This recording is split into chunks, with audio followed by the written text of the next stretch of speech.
మామిడి పళ్ళ రుచులే కాదు, కపిల్ వారి 30 సంవత్సరాల నాణ్యత మరియు నమ్మకం.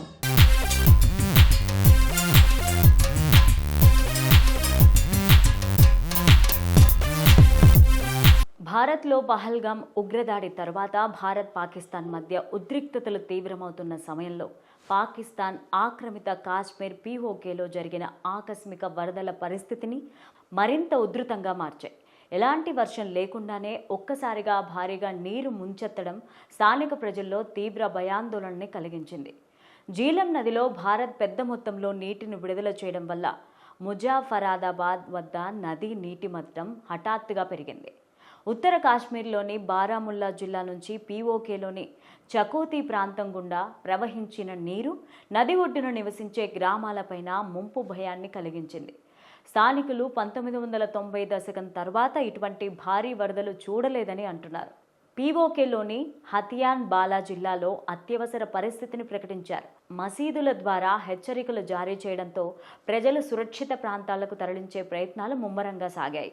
ఆకస్మిక వరదల కారణంగా అన్ని ప్రాంతాల నుంచి ప్రజలను సమయానికి తరలించడం కష్టతరంగా మారింది.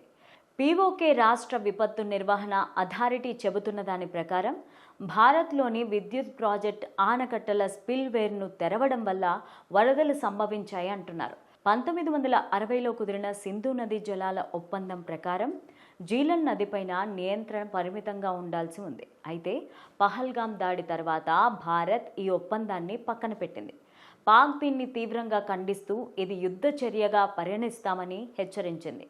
ఈ నేపథ్యంలో జీలం నదిలో నీటి విడుదల కొత్త ఉద్రిక్తతలకు దారితీసింది. వరదల వల్ల పీఓకేలోని వ్యవసాయ భూములు నాశనమవుతున్నాయంటున్నారు.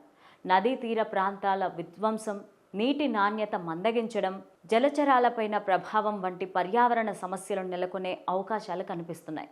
దీర్ఘకాలంలో ఇది ప్రజల జీవన ప్రమాణాలను ప్రభావితం చేయొచ్చంటున్నారు నిపుణులు. ప్రస్తుతం ఏర్పడిన రాజకీయ, మానవీయ సంక్షోభాన్ని అధిగమించేందుకు రెండు దేశాలు పారదర్శకత, మానవీయత దృష్టి, దౌత్య చర్చల ప్రాధాన్యం ఇవ్వడం అత్యవసరం. లేకపోతే దక్షిణాసియాలో శాంతికి ఈ ఉద్రిక్తతలు మరింత ముప్పుగా మారే ప్రమాదం ఉందంటున్నారు నిపుణులు.